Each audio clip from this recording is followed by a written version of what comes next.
connecteur ici qu'on appelle connecteur d'entrée-sortie.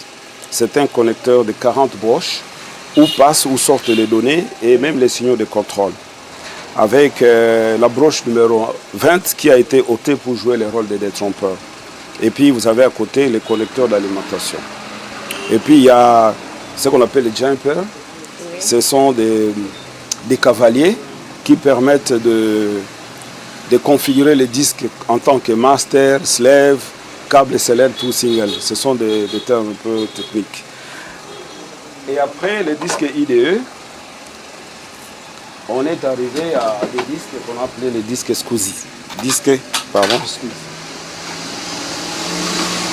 Les disques SCSI, par exemple celui-ci, par rapport à IDE, vous allez remarquer une chose. Oui. Les connecteurs d'entrée-sortie de SCSI a 50 broches par rapport à celui de disque IDE qui a 40 broches.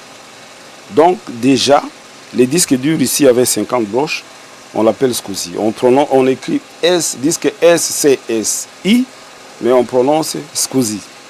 Ça, c'est le deuxième standard des disques durs. Il a beaucoup d'avantages par rapport à IDE, dans ce sens que dans une même machine, vous pouvez monter jusqu'à 16 disques durs SCSI. C'est pourquoi il est beaucoup prisé dans les serveurs.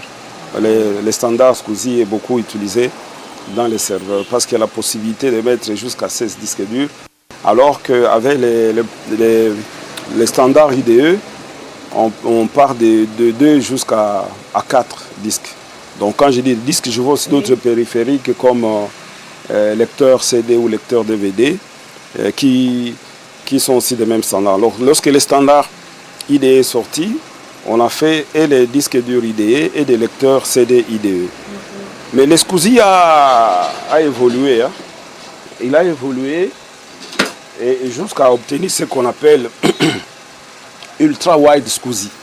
Voilà les disques durs Ultra Wide SCSI, dont les ports d'entrée-sortie à 68 broches ou 68 contacts par rapport au SCSI broches. Vous voyez les trous ici, oui. Ce sont des contacts. Hein? Ce sont des contacts. Okay? Il y en a 68 quand vous comptez les différents trous ici. Oui. Les différents contacts, vous trouvez 68 par rapport au SCSI simple qui en a 50. Lui, il en a 68. Il est beaucoup plus performant que celui-ci. Je voulais noter une chose. Hein? Oui. Le disque SCSI par rapport au IDE, c'est un disque intelligent. Parce que dès que les techniciens l'installent, on n'est pas obligé d'aller l'annoncer dans le BIOS. Le BIOS qui signifie Basic Input Output System, qui est un programme logé dans la ROM, dont le rôle est de contrôler les entrées-sorties et tous les périphériques branchés sur l'ordinateur au démarrage du système. Ça va? Oui. Donc les SCSI, lui, il s'annonce directement lui-même dans le BIOS, alors que IDE doit être annoncé. Dans le BIOS. Alors, chers téléspectateurs, vous suivez. Je n'ai pas terminé. Il y a les standards SATA. SATA. Pas Satan, SATA. Pour Serial ATA. Oui. Serial ATA. Ça, c'est le standard qui est beaucoup utilisé aujourd'hui.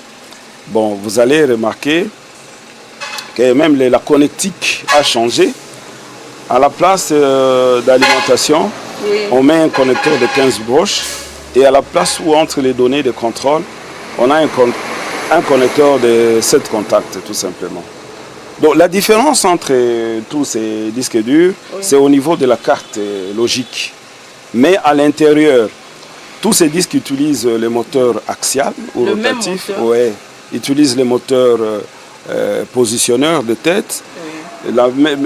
Il utilise des têtes de lecture-écriture et puis il y a des plateaux qui tournent à l'intérieur. La différence, c'est au niveau de la carte logique et puis ce qu'on appelle la connectique, donc les connecteurs d'entrée-sortie et les connecteurs d'alimentation. Mais il ne faut pas oublier une chose. Oui. Aujourd'hui, il y a des disques électroniques qui sont utilisés dans les data centers. Voilà. Ce sont des disques où il n'y a plus des moteurs, ni axial, ni moteur positionneur. Et comment ça se fonctionne comme il n'y a pas de moteur? Oui, tout se fait en électronique maintenant. Ça, on appelle ça les disques SSD. Quels sont les avantages de ces disques par rapport aux disques actuels. Ce sont des disques d'abord de très grandes capacités. Vous obtenez des disques, des capacités de l'ordre des hexa, péta et zeta-octets. On ne parle plus des gigas et des terras. On parle des hexa. Déjà les gigas. Oui, on parle des hexaoctets, on parle des pétaoctets et des zétaoctets. Ce sont des disques de très très grande capacité qu'on utilise dans les centres de traitement des données qu'on appelle les data centers. Donc ce sont des disques d'abord de faible consommation parce que les disques actuels consomment à cause de leur moteur qui tourne, tout ça. Ce sont des disques électroniques, ce sont des disques de trop faible consommation. Ce sont des disques de faible encombrement, mais des disques très rapides et puis de très très grandes capacités. C'est pourquoi ce sont des disques qui jouent un rôle très très important sur Internet dans les centres de traitement des données qu'on appelle les data centers. Vraiment, nous avons la matière qui est riche avec l'ingénieur. Alors, ingénieur, peux-tu nous expliquer quels sont les symptômes qui peuvent nous signifier que non, ce disque dur est en train de tomber en panne? Ok. Non, d'abord, je dois vous dire une chose. Oui. Il y a deux types de pannes dans les disques, en informatique d'une manière générale. Et les disques durs n'ont pas fait l'exception. Il y a deux types de pannes dans un disque dur. Quelles sont ces Il y a des pannes qu'on appelle des pannes soft, c'est-à-dire des pannes logicielles, des pannes logiques. Oui. Et il y a des pannes qu'on appelle des pannes hard, c'est-à-dire des pannes matérielles, des pannes physiques. Bon, pour les pannes logiques, les pannes soft, vous allez remarquer par exemple que lorsque déjà un système d'exploitation a des problèmes, l'ordinateur vous donne le message qu'il y a par exemple tel fichier qui est endommagé, le système ne sait plus démarrer. Par exemple, lorsque le virus a grignoté, si vous voulez, quelques fichiers, ou lorsque il y a des fichiers qui étaient inscrits sur des mauvais secteurs, ils peuvent être altérés et par conséquent, si ce sont des fichiers système, vous pouvez remarquer un problème au niveau du système. Et là, il y a la possibilité soit de réparer les systèmes sans changer des pièces ou de réinstaller tout simplement les systèmes. Bon, il y a aussi d'autres. Mais pour les pannes matérielles, par exemple, le disque dur peut tomber en panne. Tomber en panne, c'est-à-dire le disque, soit il n'est plus détecté dans les BIOS, soit le disque dur n'est plus détecté dans les BIOS, soit le disque dur a des mauvais secteurs. Il ne faut pas oublier que lorsqu'on installe les systèmes, il y a d'abord une étape de préparation. Les disques durs doivent être partitionnés, les disques durs doivent être formatés, et tout cela amène un certain nombre d'informations. Partitionner, c'est-à-dire diviser un disque en une ou deux zones logiques qu'on appelle des partitions. Ou plusieurs, on peut faire même plusieurs partitions. Alors, on les fait avec des utilitaires comme par exemple F-Disk que vous trouvez dans Windows ou même dans les DOS. Mais il y a aussi une opération qu'on appelle le formatage. Le formatage de premier niveau, c'est fait à l'usine.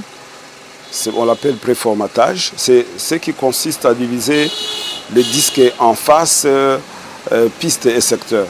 Mais le formatage que l'utilisateur ou le technicien fait, c'est ce qu'on appelle le formatage de haut niveau. C'est ce qui consiste maintenant de vider le disque et de préparer trois zones très importantes. La zone d'amorçage, la table d'allocation des fichiers et puis la racine, ça on appelle le répertoire racine. Ici, lorsque déjà l'une de ces trois zones est abîmée, vous pouvez avoir des problèmes sur les disques. Si le secteur d'amorçage est abîmé, il y a donc à ce niveau, il y a un problème physique qui fait que on ne sait plus accéder à cette zone pour démarrer le système, la machine peut s'abîmer. Et ça peut présenter déjà un symptôme pour vous dire qu'on va là. Les BIOS vous disent on ne sait pas accéder à la zone d'amorçage. Si aussi la table d'allocation des fichiers est abîmée, toutes les adresses sont perdues et par conséquent l'ordinateur peut ne pas démarrer. Même chose aussi, déjà on supprime la racine, vous pouvez avoir des problèmes. Donc, physiquement, sur un disque dur, on peut avoir une panne, soit sur la carte logique, soit sur les plateaux, soit au niveau des têtes de lecture-écriture. Mais dans tous les cas, Oui. même s'il y a une panne, il y a risque de perdre des données, mais il y a toujours possibilité.